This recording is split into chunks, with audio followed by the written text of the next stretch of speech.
Assalamualaikum warahmatullahi wabarakatuh. Perkenalkan, kami dari kelompok 6 yang akan membahas mengenai struktur protein. Jadi kelompok 6 ini terdiri dari Jessica, Nabila, Rinda, dan juga Salsabila. Untuk outline materinya itu, yang pertama, kami akan menjelaskan mengenai protein secara gambaran umum, kemudian tingkatan struktur dari protein, dan juga yang terakhir ada interaksi protein dengan biomolekul yang lain. Jadi yang pertama itu protein. Protein merupakan makromolekul yang tersusun oleh subunit kecil yang dinamakan asam amino, di mana tiap-tiap asam amino ini dihubungkan oleh ikatan peptida. Nah, sebelum membahas lebih lanjut mengenai protein, alangkah lebih baiknya kita memahami terlebih dahulu mengenai asam amino.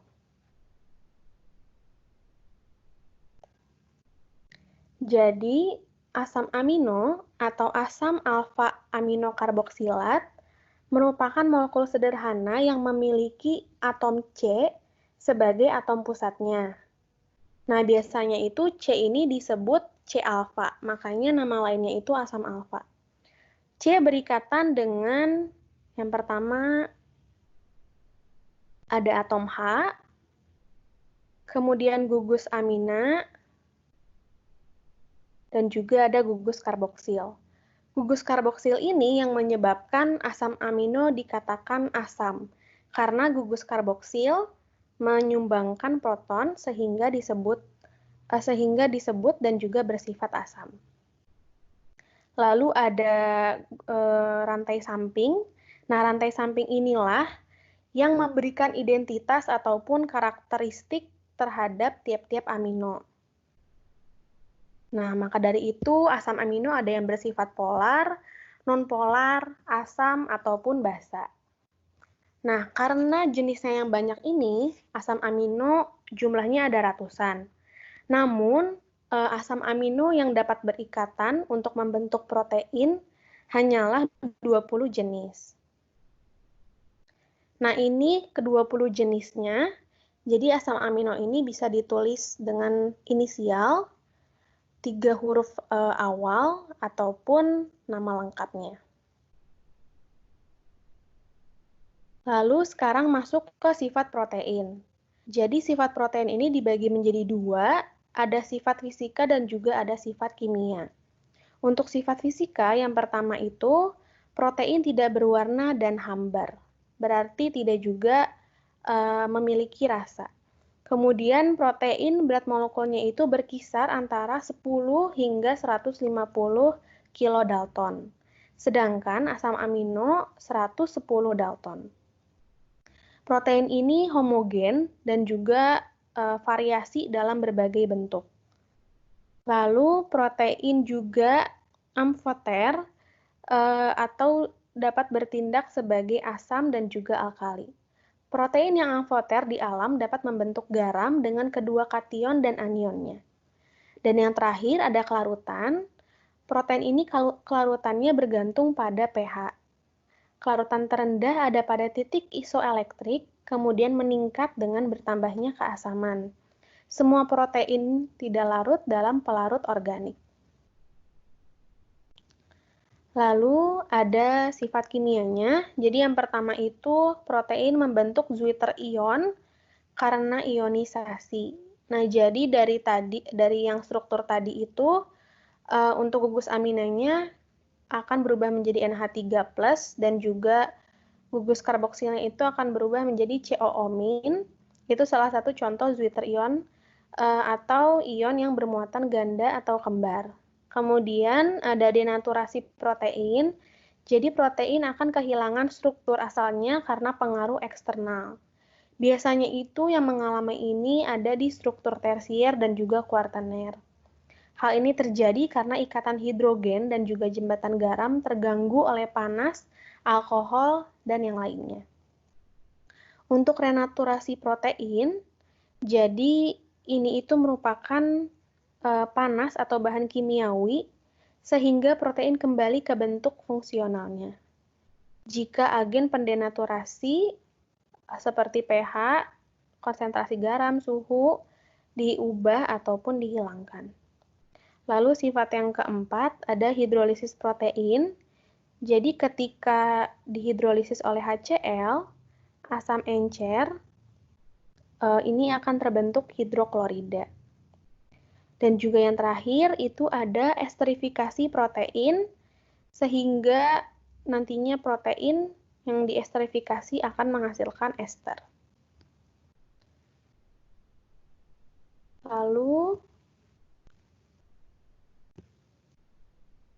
Lalu setelah dari jenis dan sifat, ada klasifikasi protein. Klasifikasi protein ini ada 3. Yang pertama berdasarkan asam amino dan asam amino penyusunnya. Itu ada asam amino esensial dan juga non-esensial.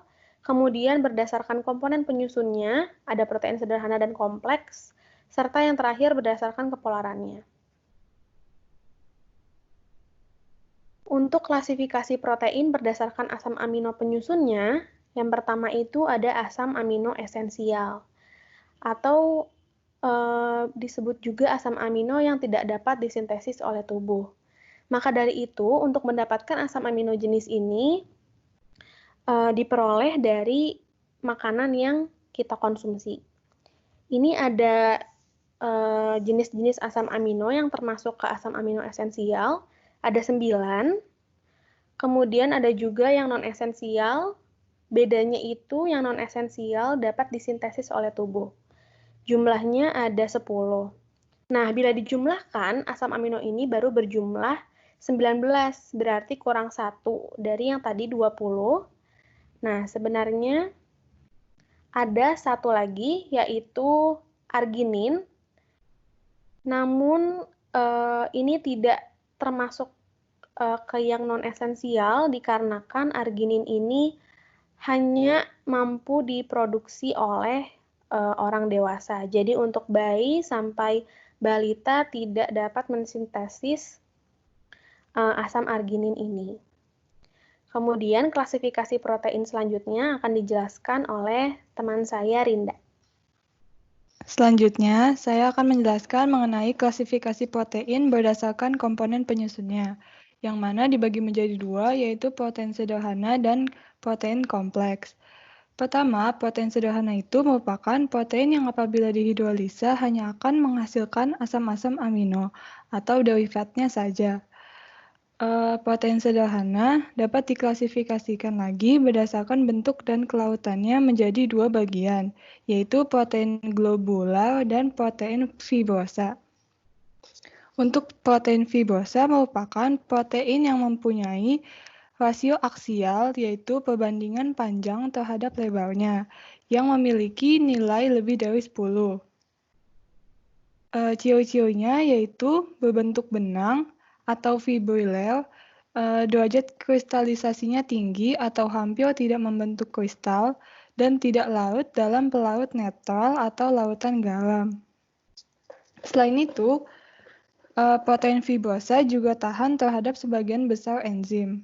Contoh dari protein fibrosa ini yaitu kolagen pada jaringan pengikat dan epidermis. Selain itu juga terdapat pada keratin pada rambut. Selanjutnya yaitu protein globular, di mana merupakan protein yang mempunyai rasio aksial kurang dari 10, namun lebih dari 3-4. Ciri-cirinya yaitu protein ini membentuk bola dan ditandai oleh rantai polipeptida yang penuh lipatan-lipatan dan berbelit. Selanjutnya ada penjelasan lebih lanjut mengenai protein globular, di mana dapat diklasifikasikan lagi berdasarkan bentuk kelautannya dan dibagi menjadi 6 bagian. Yang pertama ada albumin, di mana albumin ini bersifat larut dalam air dan lautan garam. Albumin ini dapat terkoagulasi oleh panas dan terendapkan oleh aluminium sulfat. Contohnya yaitu ovalbumin dalam putih telur, laktalbumin dalam susu, albumin dalam serum darah, legumetin dalam kacang-kacangan, dan leukosin dalam gandum. Yang kedua yaitu ada globulin, di mana globulin ini sedikit larut dalam air dan larut dalam lautan garam. Globulin ini terkoagulasi oleh panas. Contohnya yaitu ada pada miosin dalam otot, laktoglobulin dalam susu, glisin dalam kedelai, dan lain-lainnya. Yang ketiga yaitu ada glutelin, di mana tidak larut dalam pelarut netral, tapi larut dalam lautan asam ataupun basa. Contohnya yaitu glutelin dalam gandum dan oizenin dalam jagung. Yang keempat ada prolamin, di mana bersifat larut dalam etanol dengan kadar 50-80%. Contohnya yaitu gliadin dalam gandum, zein dalam jagung, dan hordein dalam barley. Yang kelima ada histon. Histon ini larut dalam air, laut dalam asam atau basa encer, dan juga lautan garam. Namun tidak larut dalam lautan amonia encer. Contohnya yaitu histon dalam ikan paus, pankreas, dan globin dalam darah. Yang terakhir ada protamin, di mana protamin ini larut dalam etanol dengan kadar 70-80%. Namun tidak larut dalam air dan etanol absolut. Protamin ini bersifat basa kuat. Dengan asam akan membentuk garam kuat.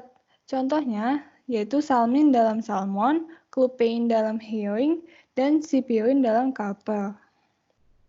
Selanjutnya ada klasifikasi protein berdasarkan komponen penyusunnya yang kedua, yaitu protein kompleks, di mana pengertiannya yaitu protein yang apabila dihidrolisa, selain menghasilkan asam-asam amino, juga menghasilkan senyawa-senyawa bukan asam amino sebagai gugus prostetisnya, contohnya lipida, karbohidrat, asam nukleat, dan lain-lain.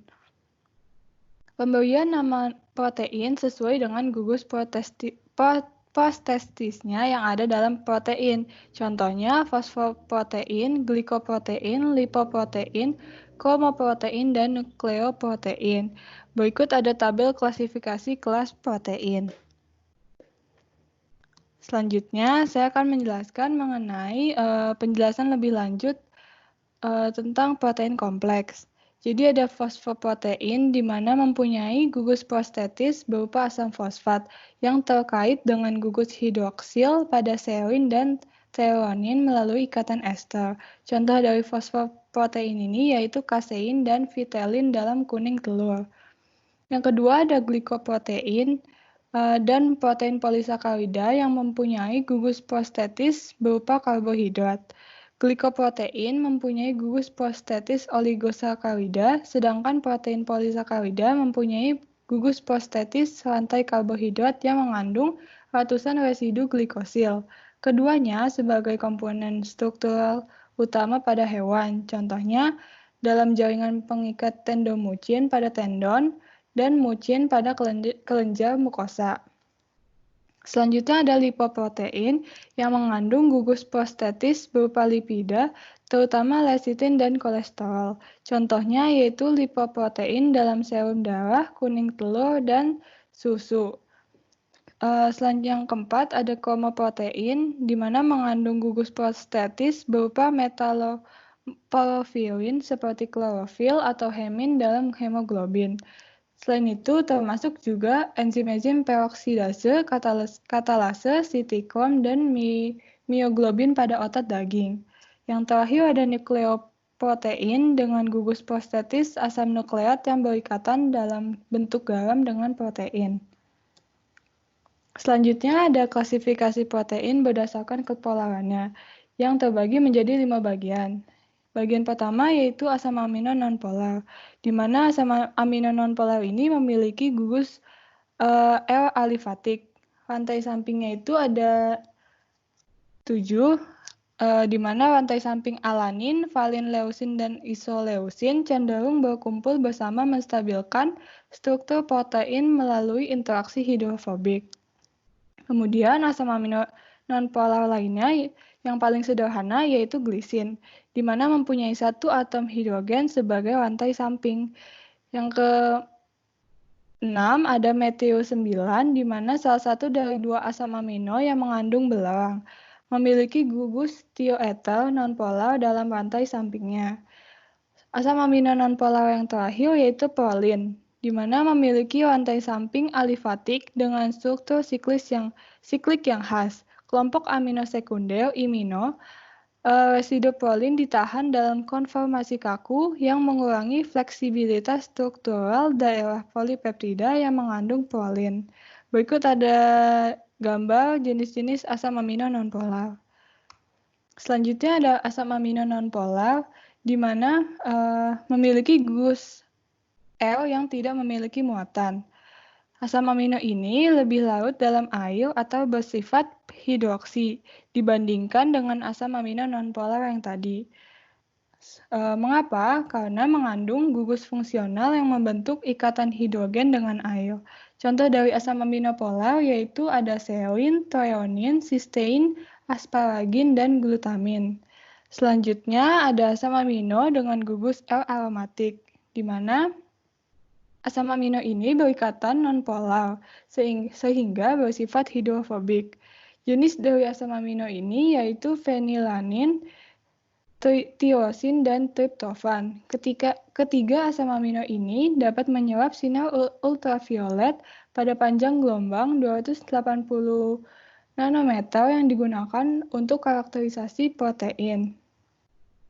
Selanjutnya ada asam amino dengan gugus asam. Asam amino ini memiliki kelompok L dengan muatan negatif pada pH 7. Jenis dari asam amino dengan gugus asam ada aspartat dan glutamat. Yang terakhir ada asam amino dengan gugus basa, di mana asam amino ini bersifat polar dengan muatan positif. Jenisnya ada 3, yaitu lisin, arginin, dan histidin. Selanjutnya, struktur primer akan dijelaskan oleh Jessica. Berikutnya, saya akan menjelaskan mengenai struktur protein. Struktur protein terdiri dari struktur primer, struktur sekunder, struktur tersier, dan struktur kuartener. Yang pertama yaitu adalah struktur primer. Keyword dari struktur primer ini adalah ikatan amida. Jadi, struktur primer adalah susunan linear dari asam amino penyusun protein. Ikatan amida sering disebut juga sebagai ikatan peptida, menghubungkan atom nitrogen amida dari satu asam amino yang biasa disebut sebagai gugus alfa amino dengan atom karbon-karbonil dari atom yang berdekatan dalam polimer linier, di mana atom karbon ini biasa disebut sebagai gugus alfa karboksil. Dalam asam amino terdapat rantai pendek dan rantai panjang. Rantai pendek ini biasa disebut sebagai peptida dan mengandung 20-30 residu asam amino. Sedangkan rantai yang lebih panjang disebut sebagai polipeptida dan mengandung kurang lebih sebanyak 4.000 residu. Residu itu apa? Residu itu merupakan satu unit asam amino dalam rantai polipeptida. Berikut adalah susunan linear yang merupakan struktur primer dari protein. Berikutnya, saya akan menjelaskan tentang struktur sekunder dari protein. Next. Keyword dari struktur sekunder ini adalah ikatan hidrogen. Jadi, interaksi atom-atom dalam tulang punggung peptida menyebabkan polipeptida mengalami perubahan bentuk, menyebabkan terbentuknya struktur sekunder dari protein. Perubahan bentuk tersebut dapat berupa membelit, melingkar, ataupun melipat dirinya sendiri. Sehingga bentuk akhir dari protein tersebut dapat berupa helix, spiral, dan lembaran. Struktur sekunder protein ditentukan oleh ikatan hidrogen antara pasangan elektron bebas oksigen pada asam amino dengan atom hidrogen terikat pada nitrogen asam amino lain. Intinya adalah struktur sekunder merupakan struktur primer yang ditambah dengan ikatan hidrogen antara residu asam amino berdekatan. Next. Struktur protein sekunder dapat dibedakan menjadi 3, yaitu alpha helix, beta sheet, dan short shape turn. Yang pertama yaitu alpha helix. Pada struktur alpha helix, atom oksigen karbonil dari setiap ikatan peptida diikat dengan atom hidrogen amida dari asam amino 4 residu menuju ujung karbon. Alpha helix memiliki bentuk spiral dan jenis struktur ini dapat ditemukan pada rambut dan kuku. Yang kedua yaitu adalah beta sheet. Beta sheet memiliki bentuk seperti lembaran berlipat dan terbentuk melalui ikatan hidrogen antara daerah linier rantai polipeptida. Ikatan hidrogen terjadi antara oksigen dari satu ikatan peptida dengan nitrogen dari ikatan peptida lainnya. Struktur ini biasanya dapat ditemukan pada sutra yang seratnya bersifat fleksibel tetapi kuat dan tahan dari regangan. Next. Kemudian bentuk yang ketiga adalah short U-shape turn. Bentuk ini terdiri dari 3 atau 4 residu dan terletak pada permukaan protein. Bentuknya itu membentuk tikungan tajam yang mengarahkan tulang punggung polipeptida kembali ke bagian interior. Struktur sekunder pendek berbentuk U ini distabilkan oleh ikatan hidrogen antara rasio ujung. Yang ketiga, yaitu struktur tersier dan merupakan pokok bahasan keempat. Next. Nah, keyword dari struktur tersier ini adalah ikatan hidrofobik, ikatan disulfida, ikatan hidrogen, dan ikatan ionik. Struktur tersier dibentuk oleh adanya interaksi antara rantai cabang dari struktur sekunder dengan residu asam amino, yang menyebabkan struktur polipeptida menjadi lebih stabil. Struktur tersier ini merupakan gabungan dari berbagai interaksi ikatan, yaitu ikatan hidrofobik, ikatan disulfida, ikatan hidrogen, dan ikatan ionik. Ikatan disulfida terbentuk antara 2 residu yang saling berhubungan. Ikatan ini sifatnya relatif lebih stabil dibandingkan ikatan lainnya dan resisten terhadap penyebab denaturasi protein. Denaturasi protein adalah proses pemecahan protein yang menyebabkan protein yang telah terbentuk menjadi struktur kuartener kembali menjadi struktur tersier. Ikatan disulfida ini merupakan jenis ikatan terkuat dalam mempertahankan struktur tersier dari sebuah protein. Ikatan yang kedua yaitu adalah ikatan hidrogen, di mana ikatan ini terbentuk antara residu pengikat yang terdapat pada rantai samping ikatan peptida asam amino dan ikatan yang terbentuk antara atom hidrogen dengan oksigen ikatan peptida sendiri. Yang ketiga adalah ikatan ionik. Ikatan ionik merupakan ikatan garam antara gugus yang bermuatan berlawanan pada rantai samping asam amino. Contohnya yaitu asam amino lisin yang memiliki muatan bersih 1+ positif dan aspartat atau glutamat yang memiliki muatan bersih 1- negatif, yang keduanya saling berinteraksi secara elektrostatika untuk menstabilkan struktur protein.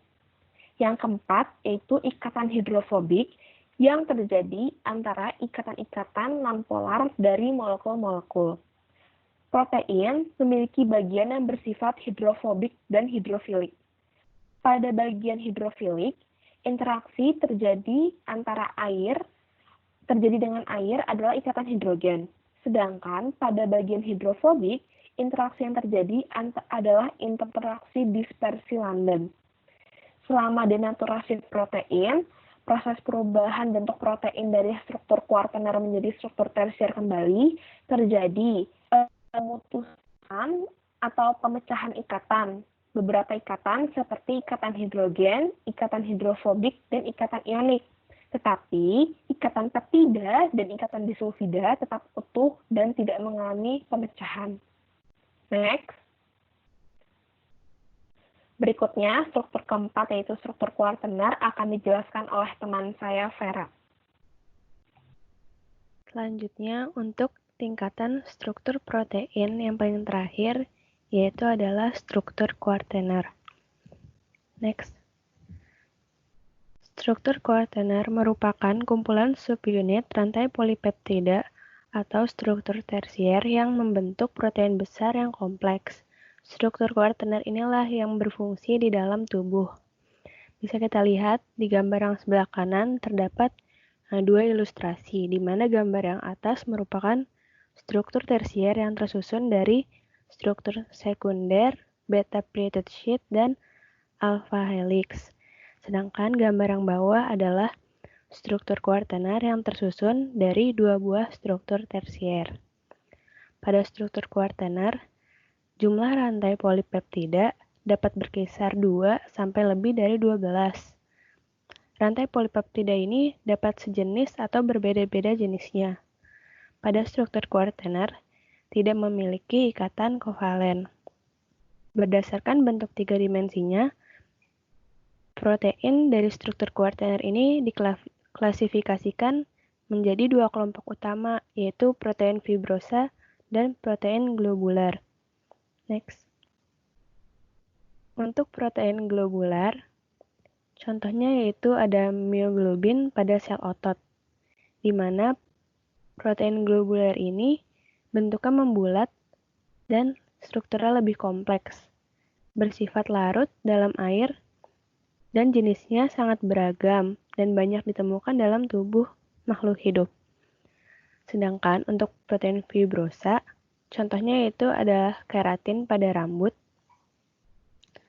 Bentuknya lebih sederhana, yang didominasi struktur level sekunder yang berulang. Bentuknya tipis dan memanjang, bersifat tidak larut dan statis, dan berperan dalam membentuk struktur tubuh. Next. Berikut adalah contoh-contoh dari protein globular dan protein fibrosa. Untuk protein globular ada lisozim, yaitu adalah enzim yang terdapat di dalam cairan sekresi eksokrin seperti air mata dan keringat. Lalu ada hemoglobin, yaitu adalah protein yang mengandung zat besi dalam sel darah merah yang berperan sebagai pengangkut oksigen ke seluruh tubuh.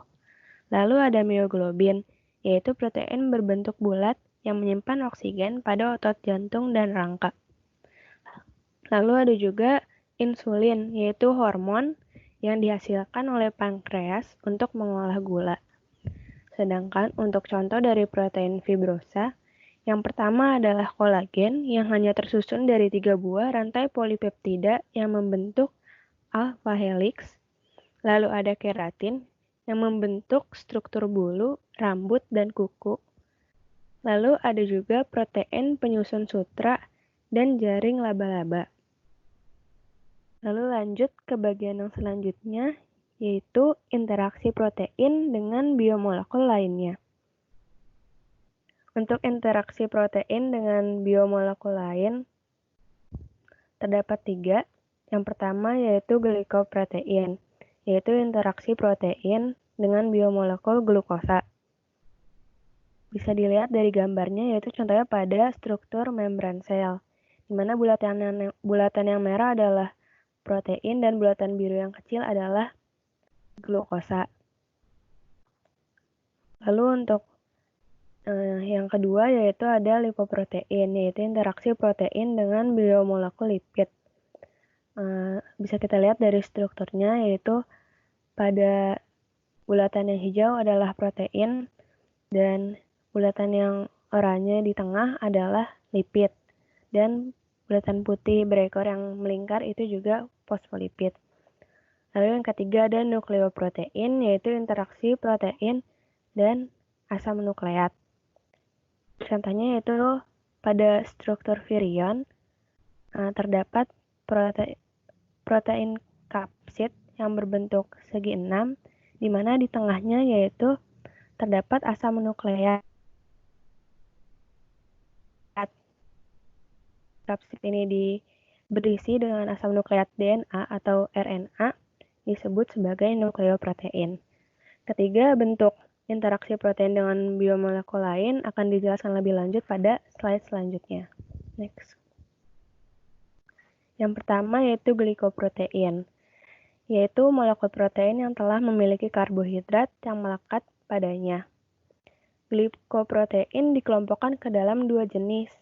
Yang pertama yaitu all-link glikoprotein, di mana karbohidrat terikat dengan atom oksigen dari gugus hidroksil dari kelompok R dari baik treonin, asam amino, atau serin.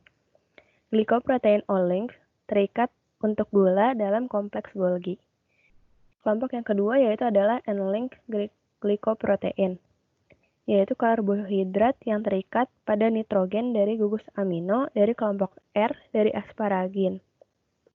Fungsi dari glikoprotein yaitu menambah kekuatan dan stabilitas membran sel, membantu tanaman untuk berdiri tegak melawan gaya gravitasi, membantu sistem organ berkomunikasi satu sama lain, berperan dalam pembekuan darah, memungkinkan untuk mengikat sel sperma ke permukaan telur.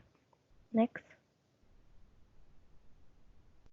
Selanjutnya yaitu lipoprotein, di mana lipoprotein adalah partikel berbentuk bulat berisi komponen lipid tidak larut air yang bagian permukaannya dilingkupi oleh komponen larut air.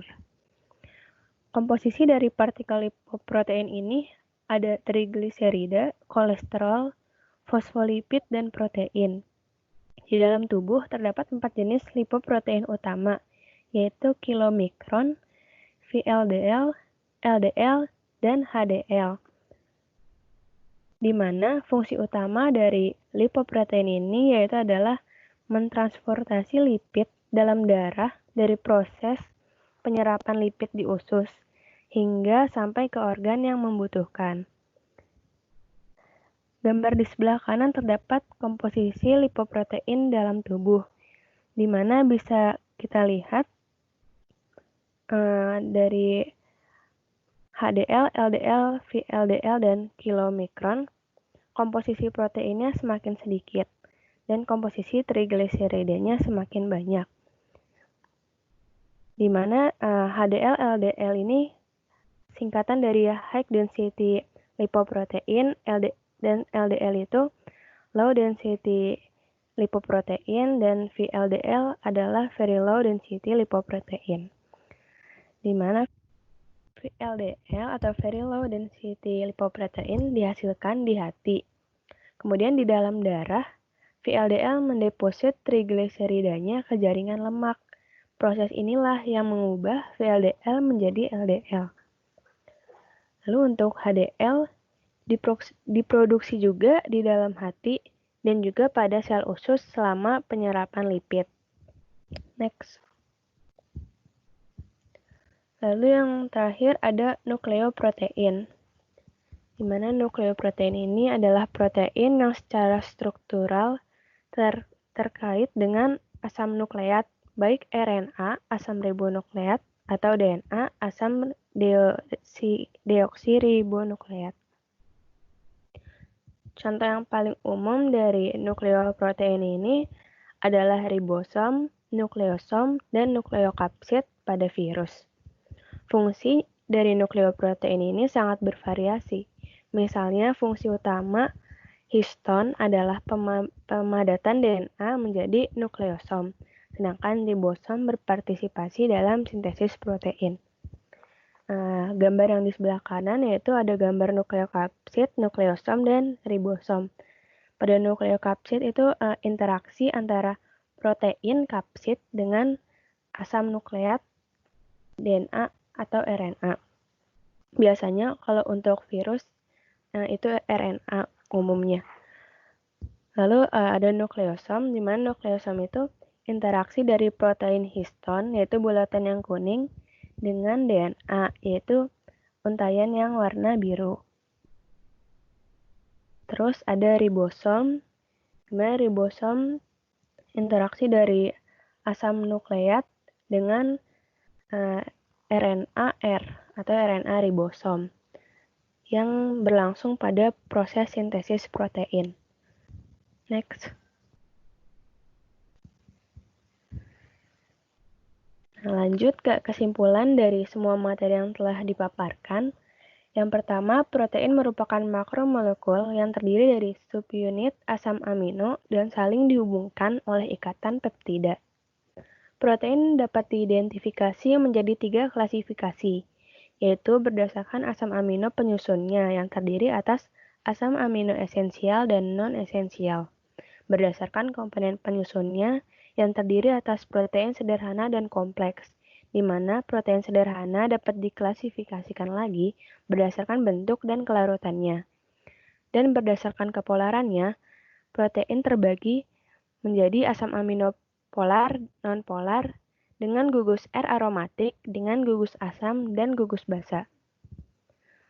Lalu struktur protein terbagi ke dalam 4 tingkatan, yaitu struktur primer, yang merupakan untayan lurus asam amino, penyusun protein, yang berikatan dengan ikatan amida.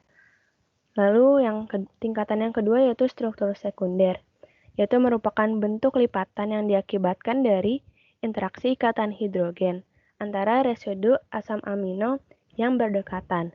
Struktur sekunder ini dapat berbentuk alpha helix, beta sheet, dan short U-shape. Lalu tingkatan yang ketiga yaitu ada struktur tersier, yang merupakan gabungan dari beberapa struktur primer dan struktur sekunder yang membentuk subunit protein 3 dimensi.